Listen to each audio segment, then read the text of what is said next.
From the Library of Congress in Washington, D.C.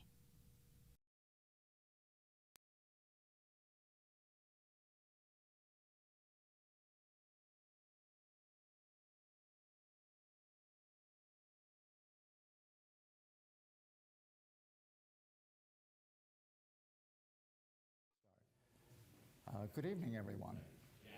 Welcome. Glad you could make it. My name is Larry Appelbaum. I'm one of the music specialists here in the music division at the library.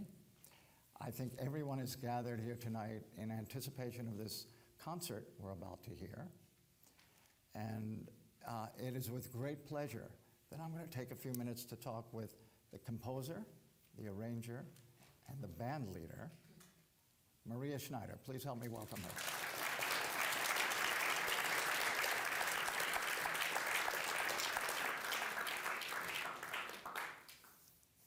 So here we are, we're about 90 minutes before showtime.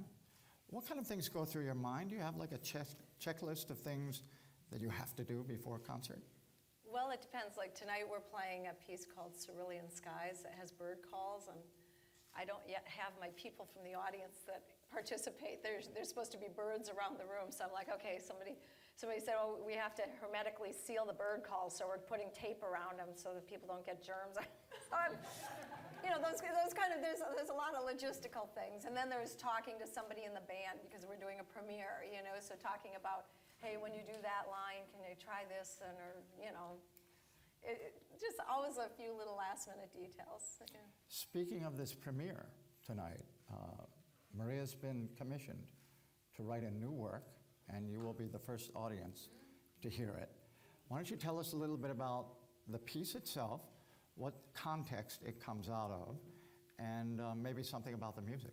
Okay, so whenever I get a commission, I don't know, I always panic a little bit, feel a lot of pressure, you know, torture.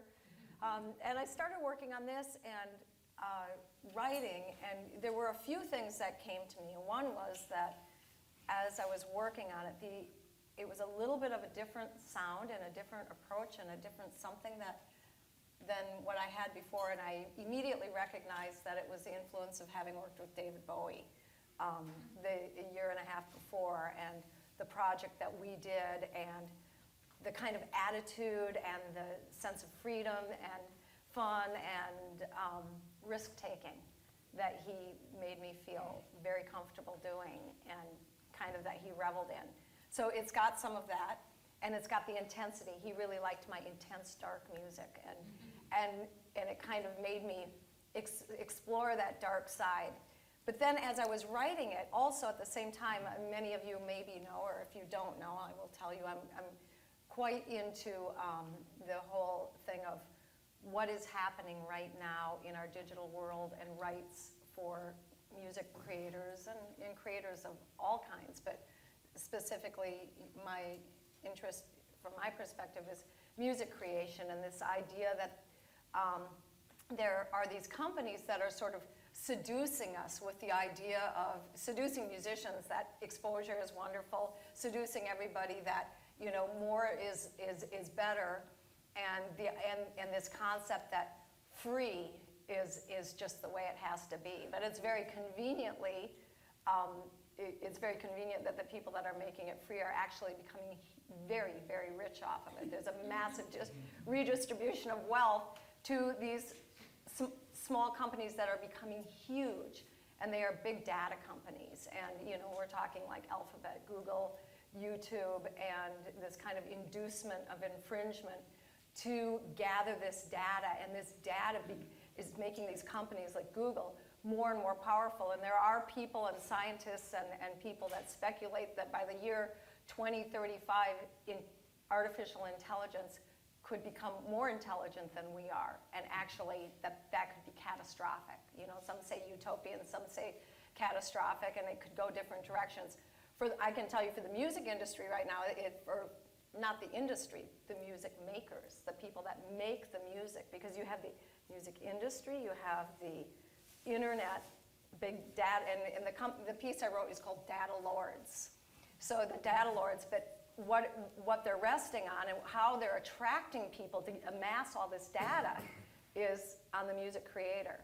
You know, that's the attractor. Make that free, and then you get all these eyeballs, and then you get the information of how people move around. So the piece is about the seduction and then this gathering of data. So there's this intensity that comes through, and it just kind of overtakes us at the end. We'll see. So data lords, yeah. Data lords, yeah. So, and also, as I was writing, I thought, well, this is perfect. You know, I'm going to the Library of Congress, you know, Office of Copyright. You know, it's like, okay, Washington, D.C., this is a good place to unleash the holy hell of the data lords. It's interesting to hear you talk about that, because I want to know what choices a creative artist has today when faced with these things. I mean, you talk about the seduction of promotion, for example, or exposure. Well, of course, when people are starting out, they need, in fact, they feel they must have that. But what real choices do people have other than to be co-opted? For me, I would say that I'm one of the few musicians that has managed in this climate of what's going on, and I became very inoculated before it really hit, luckily, because a friend of mine started this company called Artist Share, and the whole idea is that the artist owns their own work, the artist sells directly to the fan through the internet, and through Artist Share that they share all the data. So when somebody buys my music or through my site, I know who they are. It's not some other company using that data, but it's my information. And the idea is that I am not just sharing music, but I'm sharing the whole creative process. So whenever I do a project, I announce I'm going to be doing a project. I don't have to start from square one each time, because I've amassed this fan base now, because I've been doing project after project, commissions and recordings that are $200,000, and managing to pay for them because of this relationship that I've made. So for me, and what I tell all musicians now, is self-ownership is king.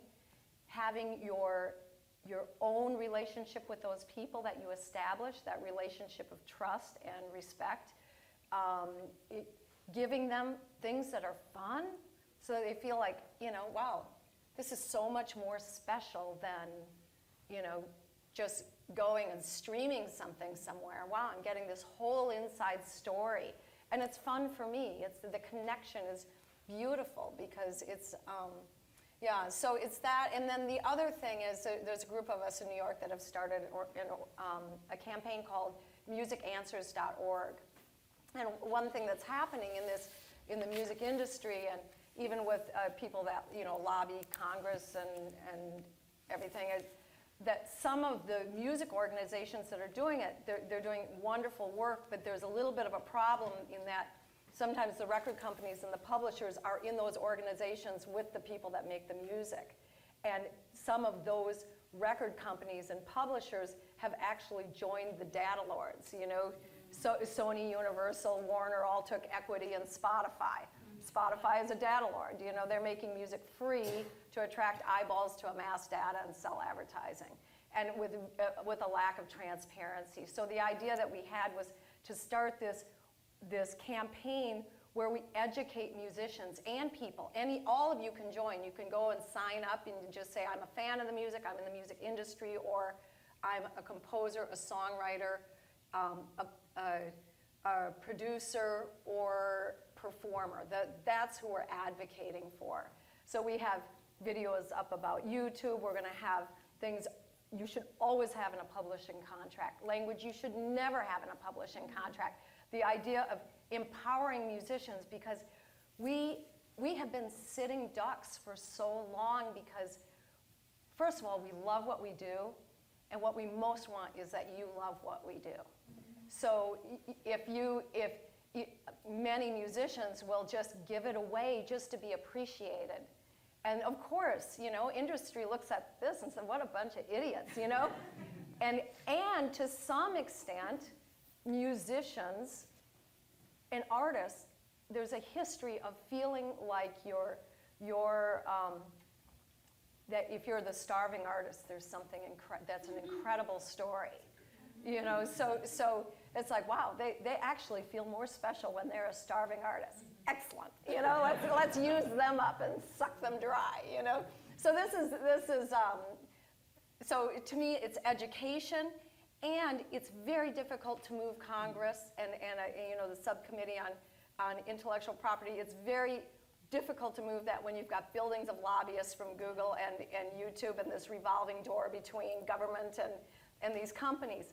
But if you have the power of this list of names, and we have Carole King, we have Herbie Hancock, we have so many people now, you know, just a lot of musicians and students and everybody. And if we're all getting this knowledge and we're saying, we are watching you and we do not like what you're doing, suddenly there's a shame factor. And so sometimes I think that the strongest change you can make is that, you know, and then everything has to change, you know, rather than mandating it through law. But yes, I would like the law to change regarding the digital rights and safe harbor rules and all these things. But, you know, you have to be reasonable too, and we don't know what can change.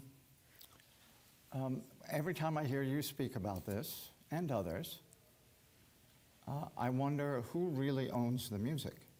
We often prefer to believe that the creators do, the people who actually dream up or even manufacture or record or whatever it might be, that creative process. But who really does own the music? Well, I guess I mean, to me, the person that creates the music, the copyright holder, the person who makes the music. I mean, there is that other level too, that you can copyright a recording. But you know, the thing that people forget, and I think what's happened is as we've gotten away from the physical product, and a guy, Marshall Jilks in my band, he just did a panel about this, and he came up with an incredible point that I hadn't thought about. He said, you know, it wasn't that long ago in Tower Records that they would wrap those CDs in those plastic things that would beep when you would go out, and the cop would arrest you if you stole that, you know? So what is the difference between that and grabbing the file somewhere? So, you know, I think people have come to think that if music is out there, this sort of ephemeral, beautiful thing, it's all of ours, it's so easy to access. But it is an asset. You know, when you write that music, the investment. When I made my last recording, Thompson Fields, a $200,000 recording, just recording it, you know, the planning of it, the mixing, the editing, the mixing, the mastering, the putting the book together, it was a full year where I couldn't really work and make money that much because I was doing that. So that $200,000 doesn't include that I wasn't paid. Now we haven't talked about the years preceding up to it, writing all the music. So we're talking like a $400,000 investment. That's an asset. That's my 401k, right? So this is like, you know, I remember Congress. I wanted to look at them and just say, just imagine, because I got to testify before the subcommittee on intellectual property.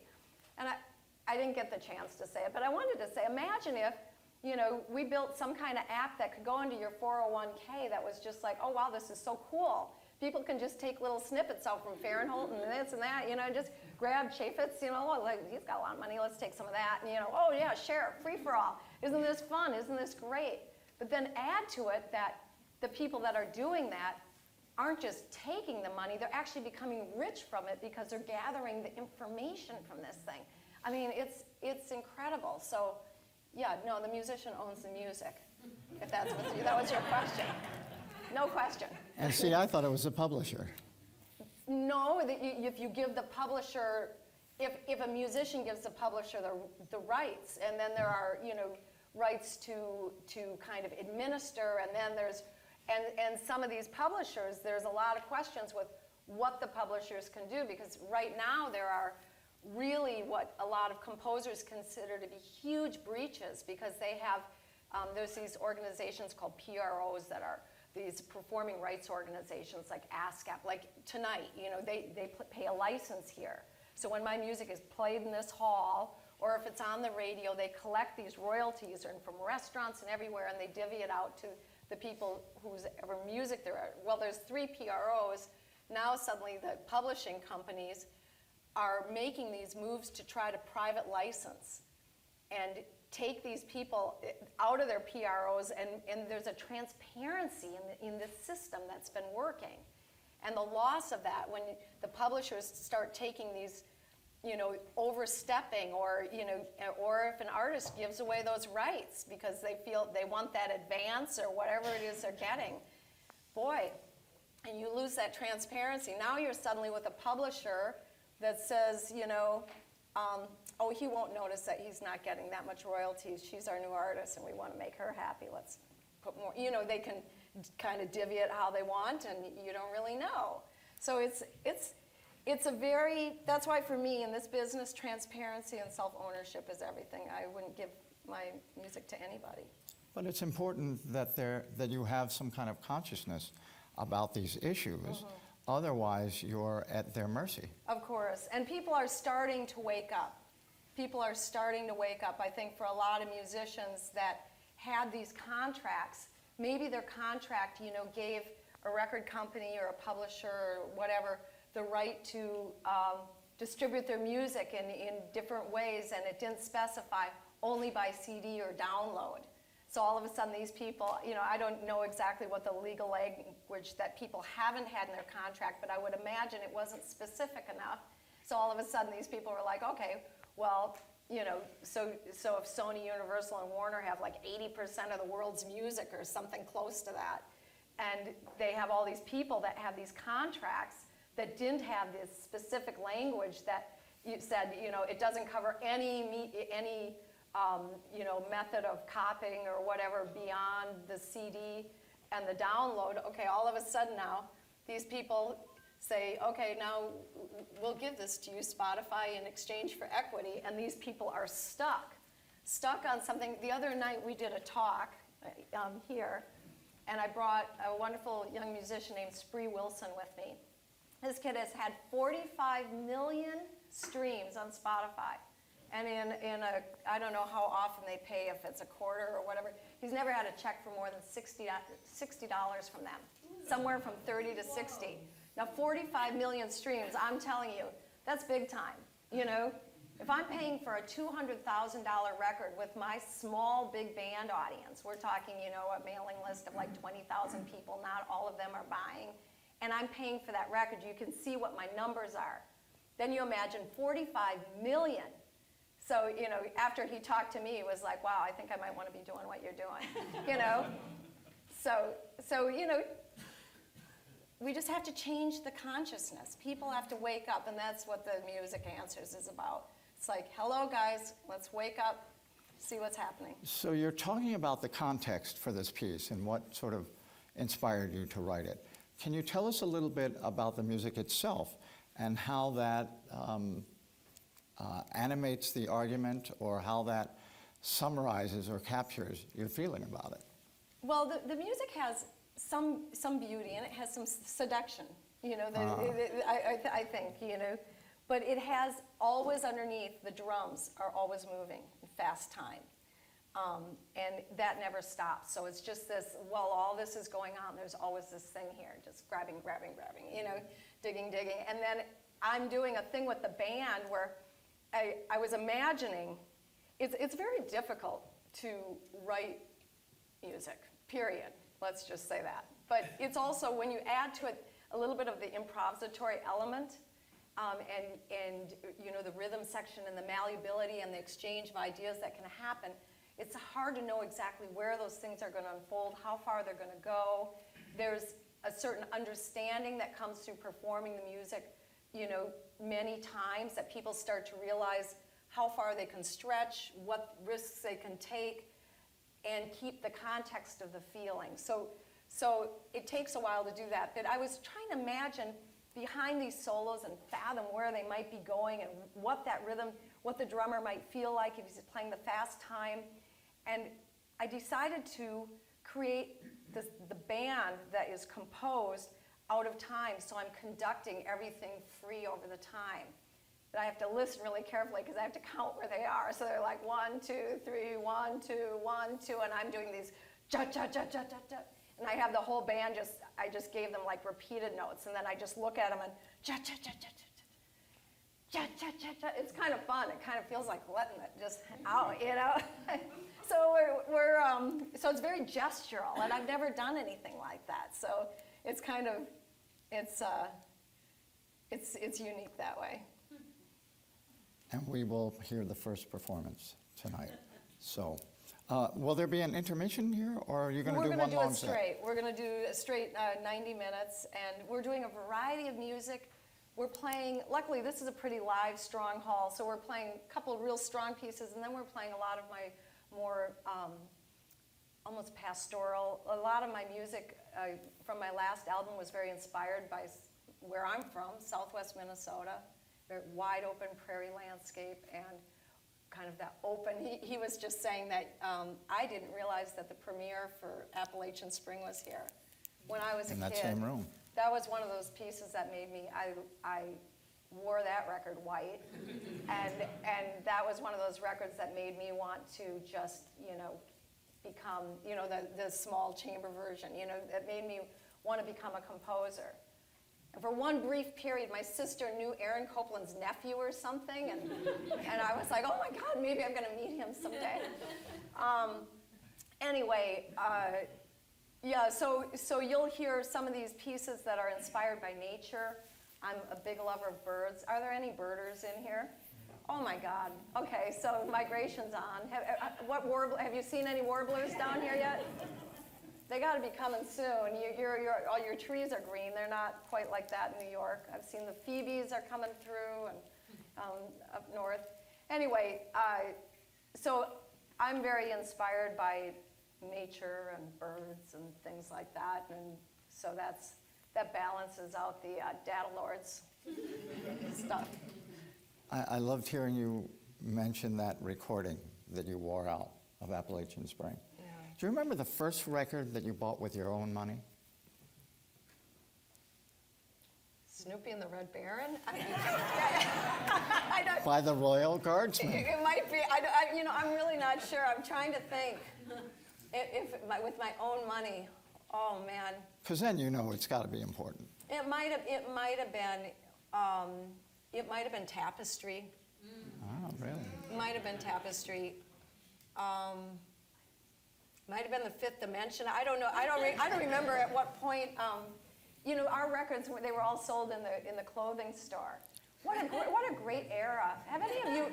We were talking the other day about the Brill Building. Yeah. You know, where the songwriters wrote together, and there's a wonderful book called Always Music in the Air. Have any of you read that? Great book about, you know, the songwriting collaborators that worked in that building. And it was just such a great era of music, you know, to come up. And so, I don't know, I can't really remember at what point I came of age to actually pay for my own records. But you were listening to radio? There was music around the house? Records, mostly. Records, you know, because KDOM radio in Wyndham wasn't exactly, you know, it's a town of 3,600, you know, but I listened to a lot of records. And then I was just voracious going through music. My mom had a lot of piano music around, you know, and everything from, you know, classical music, Chopin, everything. And then a lot of show music. I was really in love with the song, you know, the American Songbook. Cole Porter and Harold Arlen and Rodgers and Hammerstein. I just absolutely loved that music, and my piano teacher really taught me to play stride and dress up those songs, you know. So she was equally appreciative of that music as she was in making me analyze Beethoven and play a Beethoven sonata. So. Is this Evelyn Butler? This is Evelyn Butler, yeah. Great, great teacher. Yeah, I like how you described her lesson for teaching you about tonality, and certain scales or certain chords would represent certain feelings, again, in nature. Yeah, she, the very first lesson with her, so this is a woman, she had been a stride pianist in Chicago, classical pianist, and really high level. If any of you remember Dorothy Donegan, I compare her to be, and they were about the same age, and they were both from Chicago. So if you know Dorothy Donegan, that's Mrs. Butler. That effusive kind of playing, and just light the room up, you know, when she would play. And she was very, I always describe her, you know, she had red hair, she wore muumuus, but she had the face of Dizzy Gillespie, kind of. You know, she had like this, and that kind of magnificent personality. And I was very attracted to her because I had red hair too, on top of everything. And the first lesson, and I still have all my little music writing notebooks, which I thought of when we looked at the copyright, all the copyright deposits. Yeah, the deposits and things. But I have all these, and the beautiful things you have in your archive, people's notes and things. So I have all this stuff, and I love looking at it. So she would play a major triad and then sing Bright the Day, and then minor and sing Dark the Night. And she said everything in music is a feeling, and there's something behind it called theory. And I want you to understand why the music you play feels the way it feels. And you're going to analyze everything you play. So we're going to have this music writing notebook, and she started teaching me about 1-4-5-1, which is the basis of tonal harmony, that pieces start somewhere, they go away, they culminate and feel like they got to go back home. And so her thing for the 1-4-5 chord was, here we go up the hill, back again, home. Home is tonic. Up the hill is a subdominant. Dominant is, and you know, this is a woman who was a professional musician. I don't know to what degree she studied pedagogy, but I know something. I don't know anybody that ever had a childhood piano teacher like that. And the only reason she ended up in Wyndham was her husband, and she had a daughter and a son and a husband. The husband, his name was Ken Butler, and he had been with the Miller Band for a while, and he fell in love with her. She always says, because she had been married and divorced, and she said her first husband was lazy and horrible, and she said she was in a bar one night, and Ken walked in and he said, she plays like a man, I'm going to marry her. so anyway, but he died, and her son both died within a month. It was a really short period. And her only living family was this daughter that had married a chiropractor in Wyndham. So this woman who would never end up in this little farm town did. And so, you know, to my, you know, I mean, I don't want to say my great fortune because it was such deep misfortune for her, but it's an extraordinary thing that I got to brush with that lady, and I will always appreciate that. Now, clearly she taught you about playing piano. Did you ever gig as a professional pianist? Very little, a few little gigs here and there. And you know, she had such extraordinary technique. And in Wyndham, everybody thought I was amazing, you know, but I knew I wasn't. And I had a especially painful realization. There was a farm family outside of Wyndham that had relatives coming to town, and they invited us. I'd never been to their house, but they were very wealthy. And we went to this Christmas party, and they had a Steinway in their house. I was like, holy smokes. And this family came from the East, their relatives, and this girl had just won some Mozart competition. So after dinner, she sat down and played her Mozart concerto, and I mean, her runs were flawless, and I remember just sitting there just thinking, I can kiss music goodbye. I will never have that in my hands. And with Mrs. Butler too, I knew I could feel my potential for technique, and I knew I didn't have it. I knew I loved playing. I knew I had music in me. I dreamt of being a composer, but I felt like it was way too lofty of a goal. You know, I couldn't go to college and say, I want to be a composer, you know. It took until somebody said to me, hey, you seem to have some talent for composing. And then I was like, oh, okay. You know, I was always, you know, waiting for the validation. You know, I never proceeded with confidence. He said the other day, oh, well, you seem like you're very confident. I was not at all. I was very scared and apologetic, and yeah. I have, of course, have many questions I would love to ask Maria, but I want to give you a chance. If anybody out there has something gnawing at them, who they're just dying to know, here's your chance. Here's a question. Hold on, there's a microphone right there. I'm curious about your years with Gil Evans and what that was like. Yeah, so I got to work, I loved his music. I loved Gil Evans so much. And he was, I would say, he was more responsible probably for anybody for me doing this, along with Bob Brookmeyer and others who I loved, you know, Thad Jones, Duke Ellington, and whatever. But it was something about Gil's music being such, because I told you, I grew up loving these different kinds of music equally. And in Gil's music, it wasn't, some of the third stream music, I always felt a little bit like it locked like this. Gil's music mixed idioms like it was just water, you know, and I loved that you couldn't feel those lines, and so it was a dream to study with him, and I wanted to, and in college I wanted to apply for a National Endowment grant to study with him. And then one of my teachers said, oh, you know, he smokes pot all the time, he doesn't teach, he's a recluse, and that's just, you know, put that dream away. And I tried to call. It was amazing back then, calling an operator on a dial phone. And Gil Evans, 212, you know, 555-1212, and they gave me his number, and I got a message machine that said, if you wish to speak to Gil or Miles, speak after the beep. And I got so freaked out, I hung it up. And then, by chance, I'll tell you how I ended up meeting Gil, but what was funny is, that wasn't Miles Davis speaking, it was his son, whose name is Miles, who kind of talked like that or something. I don't know, tried to.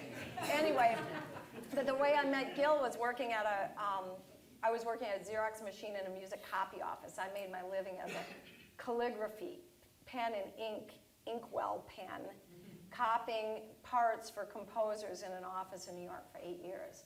Pretty full time. And one day I was Xeroxing a score for a composer, and we got talking, and he was asking me about who I loved, and I was telling him about Gil Evans, and he was telling me about things he was into, and we exchanged numbers. He was a composer who knew people that I knew and had gone up to Eastman recently and he had this big dense score. It looked very interesting. His name was Tom Pearson. He lives in Japan now. And then he called me that night, and he said, I didn't tell you today, but Gil happens to be like my closest friend. And I told him about you, and he wants to meet you. He needs somebody to assist him. So then I got this chance to work with him, and it really, Spree Wilson was asking me too on the train coming back yesterday after the advocacy thing. He said, what was it like to work with Gil? And I said, pretty much like working with Yoda. You know, it was just like, it was like being with this sprite, you know, this wise old soul, you know, and he did everything so in his own very unique way, you know, with his own perspective, breaking rules, defying things, making instruments play in their most uncomfortable range, kind of like the beginning of Rite of Spring, you know, you've got the bassoon playing this uncomfortable, that's bringing out the strident quality. Gil was always playing with those kinds of things that you don't, those are the things that make you have a voice and that your music just embodies you. And so being around that long enough, and then also studying, and then I got the endowment grant, and I studied with Bob Brookmeyer, who was a whole nother world, equally strong in another realm, mainly in formal development. And between being with these two forces, it really, at a certain point, I was like, I have to start my own band, because these people are so strong, and I realized what they are. They are just so committed to their own ideas. And I have to find my own ideas and become committed to them. That's what I need to do if I want to have a voice. And so they were very helpful with that. Who else has a question? Over here, Jay. Actually, it's more of a comment. So I'm going to suggest you become like a little mini data lord and exploit the artist share stuff so that when these tickets go on sale, maybe like 5 days before or something, you send everybody that lives in this area a little blaster that says, hey, so that some of us who kind of traipse up to Manhattan in November to see you at the Jazz Standard get a shot at getting tickets here, not like wait until 10 o'clock that night when you see it on the Library of Congress thing and they're all gone. So just a suggestion. Yeah, okay. These tickets went fast, right? Did you not get a ticket? Absolutely. But you didn't get one? But he'll get in. Oh. He'll get in. Everybody here will get in. Oh, you're going to get in? There's rush passes that we roll, and Yeah. it works out. Okay, Who else has a question? Over here. over against the wall. Getting a workout there. Who do you listen to now? Who do you enjoy listening to in terms of music? Oh, wow. You know what? It's such a variety, and I've gone through so many periods, but one of my favorite things to listen to is Brazilian music. I love Egberto Gismonti. He's another one where it's like, you know, it's classical, it's Brazilian folk, it's like all these things kind of mixed together. I had years where it was flamenco music, and then sometimes it's vocalists. Like recently just listening to Shirley Horn and just, well, okay, Washington, D.C., Shirley Horn, I hear you all go, I mean, Shirley Horn.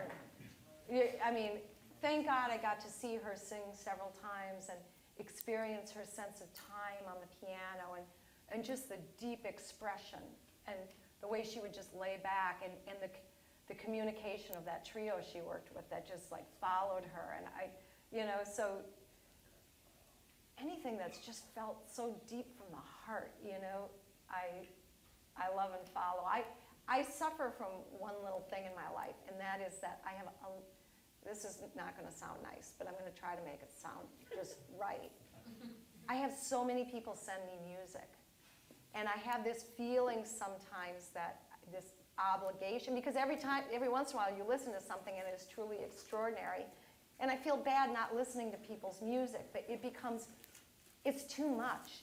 It's so easy to record, and I don't want to say it's easy to record, but it's so many people are recording and trying to get stuff out there amidst all this content, everybody's trying to find their way to the top. So it's just like gorging, and so I get so much stuff that sometimes I do want to just like put it away and say, wait, I want to just figure out what I want to hear, My life isn't an obligation of email and the CDs that I get and all these things encroaching on me, leading me and closing in on me, but I want to find, just go on my discovery. So one of my things I'm kind of excited about when I finish this tour, I'm going to have some space, and I need my field to go fallow for a while, and take in music and go to concerts and go to concerts the way I used to go to concerts, like walk by Lincoln Center and see that picture of Paco de Lucia. I don't know who that is, but it looks interesting. I'm going to buy a ticket. Boom.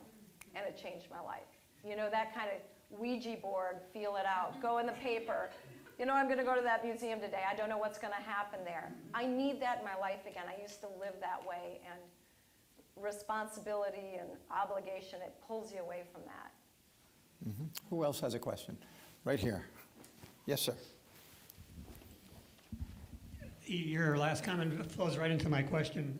We were all really fortunate to hear the premiere tonight, but can you share what's kind of on the drawing board, what your future of next few projects might be, or what you're thinking about? I have never been one to plan. I've always been one to just kind of be there and see what comes. Even when I write, I don't say, okay, I'm going to write for the Library of Congress, I'm going to do something about, big data. It's never like that. It's sort of, and in a way, well, I am glad I've done that, because I would have never imagined really, I did try to call Gil Evans, but I didn't meet him because I tried to call him. I would have never thought of working with David Bowie in 1,000 years, and I had that just little bit of space in my life that allowed that to come. But that being said, there is one thing I dream of doing. This is going to surprise, I don't know if we talked about this. It's a crazy thing, but it involves finding the right collaborator. Someday I want to write a show. Isn't that crazy? But I do. And you know what did it to me? I saw Light in the Piazza. Did any of you see that production? And raise your hand if you saw it. I was so moved, and it was so beautiful, and I just said, yeah, I want to write a show, because I wrote songs for Dawn Upshaw, and the experience of writing for words. At first I was scared, because I thought, oh my God, it's already hard enough just to write notes. Now I got to figure out, I wasn't writing the words, I was using the poetry of Ted Kooser, but now I got to figure out how to make that fit in the context of all this, and there's another layer. But it wasn't like that. It was liberating, because I loved the words and I loved the sentiment, and then that gave me the impetus to, it led me.